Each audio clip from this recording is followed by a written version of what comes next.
আসসালামু আলাইকুম। আজকে পুঁজিবাজারের সর্বশেষ সংবাদ জানাচ্ছি।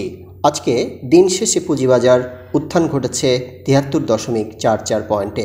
ডিএসসি এক্স দাঁড়িয়েছে ৫,১৭৮.৮৭ পয়েন্টে। আজকে ইন্ডেক্স মুভারে অংশগ্রহণ করেছিল square Pharma, Islamic bank, beacon Pharma, Acme lab. অন্যদিকে সবচেয়ে বেশি ইন্ডেক্স নেগেটিভ করেছে কেবিপিপিএল, ইউসিবি, মিডল্যান্ড ব্যাংক। আজকে দিন শেষে ২৩২টি কোম্পানির দর বেড়েছে, কমেছে ৯০টির এবং অপরিবর্তিত রয়েছে ৬৯টি কোম্পানির।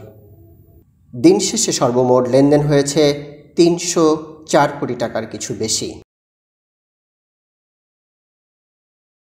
আজকে গেইনারের অংশগ্রহণ করেছে হামি, এওএল এবং সবচেয়ে লস করেছে ডিএসএসএল ফ্যামিলি টেক্সট। ভ্যালুর দিক থেকে সবচেয়ে বেশি ভ্যালু গ্রোথ করেছে square Pharma, Acme lab, WiMAX, Asiatic lab.